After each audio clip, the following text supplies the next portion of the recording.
할렐루야. 3월의 첫날입니다. 3월달 한 달 내내 하나님의 임재와 동행해 주심으로 한순간도 우리를 혼자 놓지 않으시고 함께 해 주시는 그 은혜를 누리시기를 주의 이름으로 축복합니다. 오늘 말씀은 사무엘상 4장 1절에서 4절입니다. 사무엘의 말이 온 이스라엘에 전파되니라. 이스라엘은 나가서 블레셋 사람들과 싸우려고 에벤에셀 곁에 진치고 블레셋 사람들은 아벡에 진쳤더니 블레셋 사람들이 이스라엘에 대하여 전열을 벌이니라. 그 둘이 싸우다가 이스라엘이 블레셋 사람들 앞에서 패하여 그들에게 전쟁에서 죽임을 당한 군사가 4,000명가량이라. 백성이 시중으로 돌아오매 이스라엘 장로들이 이르되 여호와께서 어찌하여 우리에게 오늘 블레셋 사람들 앞에 패하게 하셨는고 여호와의 언약궤를 실로에서 우리에게로 가져다가 우리 중에 있게 하여 그것으로 우리를 우리 원수들의 손에서 구원하게 하자 하니 이에 백성이 실로에 사람을 보내어 그룹 사이에 계신 만군의 여호와의 언약궤를 거기서 가져왔고 엘리의 두 아들 홈니와 비느하스는 하나님의 언약궤와 함께 거기에 있었더라. 10절 11절입니다. 블레셋 사람들이 쳤더니 이스라엘이 패하여 각기 장막으로 도망하였고 살육이 심히 커서 이스라엘 보병이 엎드러진 자가 3만 명이었으며 하나님의 궤는 빼앗겼고 엘리의 두 아들 홈니와 비느하스는 죽임을 당하였더라. 아멘. 본문에 계시된 주님은 어떤 분이신가? 언약궤를 빼앗아 버리시는 분이십니다. 블레셋과의 전투에서 이스라엘은 대패를 합니다. 그래서 첫 번째 전투에서 4,000명이 죽고 두 번째 전투에서 3만 명이 죽습니다. 엘리의 아들 홈니와 비느하스도 한날에 죽죠. 더군다나 하나님의 언약궤를 빼앗기고 맙니다. 언약궤는 이스라엘의 명운을 설명하는 상징인데 하나님이 그 나라를 깨뜨려 버리신 것이죠. 원래 이스라엘 백성들의 전쟁 방식은 하나님께 여쭙고 시작했어야 했습니다. 출정의 여부를 하나님께 묻죠.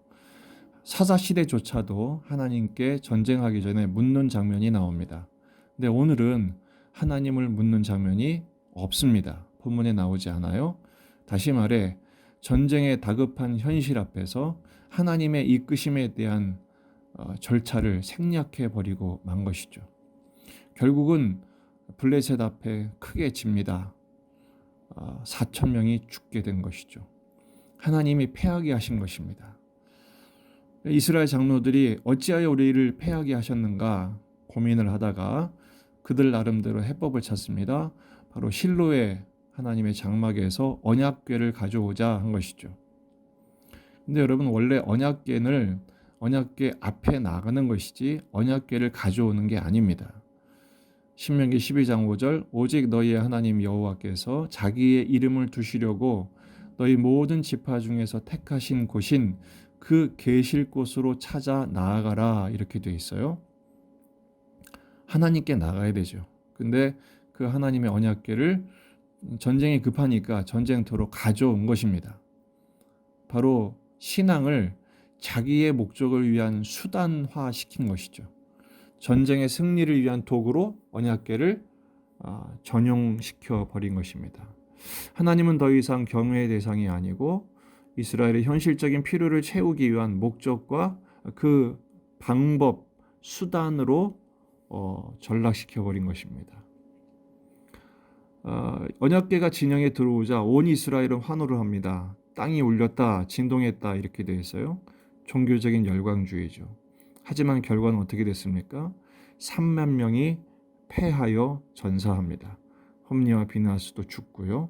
그리고 하나님이 그 법궤를 탈취당하게 하십니다. 원래 언약궤는 또 다른 말이 있습니다. 법궤라고 부릅니다. 법궤는 그 언약궤 안에 돌판이 있기 때문에 그렇습니다. 십계명을 기록한 돌판이죠. 사람이 떡으로만 사는 것이 아니라 하나님의 입으로부터 나오는 말씀으로 사는 존재임을 확인시켜 주는 것입니다. 또 하나는 속죄소라고 부릅니다.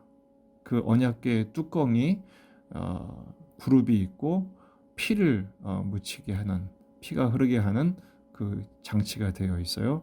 레위기 16장 15절 16절 또 백성을 위한 속죄제 염소를 잡아 그 피를 가지고 휘장 안에 들어가서 그 수송아지 피로 행함같이 그 피로 행하여 속죄소 위와 속죄소 앞에 뿌리지니 곧 이스라엘 자손의 부정과 그들이 범한 모든 죄로 말미암아 지성소를 위하여 속죄하고 또 그들의 부정한 중에는 회막을 위하여 그같이 할 것이라 라고 말씀하고 있습니다.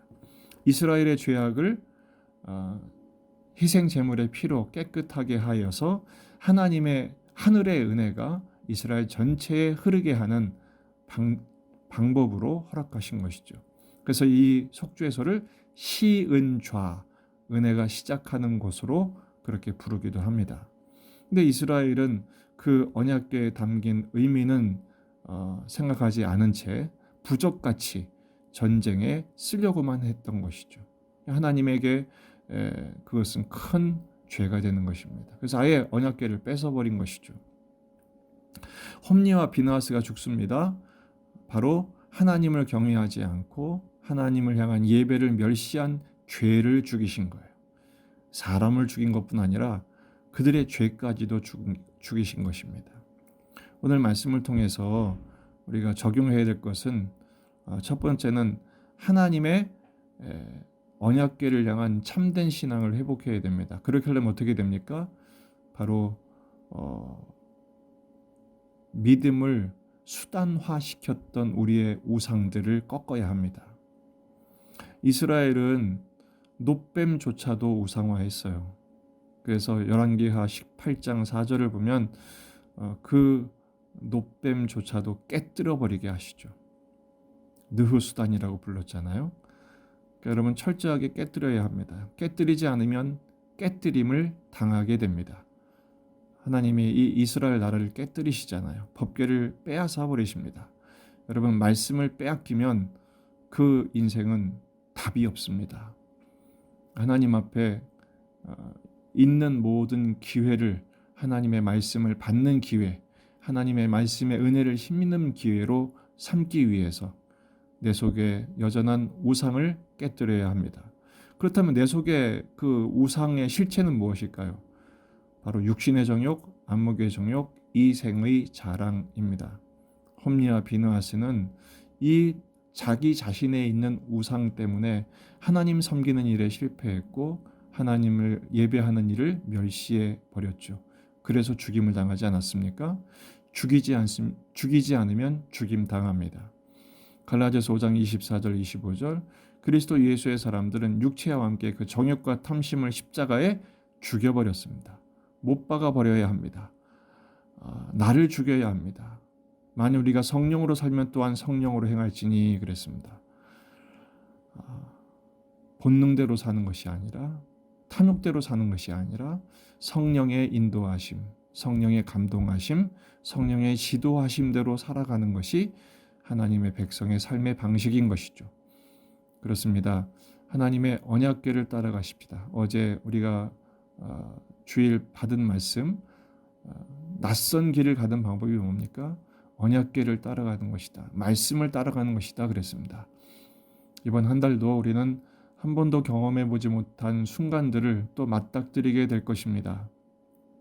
그때마다 당황하지 마시고 하나님의 말씀을 따라가며 내 안에 있는 우상을 제거하며 성령님의 인도하심을 따라 십자가를 통과할 때 우리 주님께서 오늘을 살아가는 날이 어제와 다름없는 반복된 의미 없는 날이 아니라 오늘만큼 그리스도의 형상으로 자라나게 하시고 하나님 나라를 이루게 하시는 축복의 날이 되게 하실 것입니다.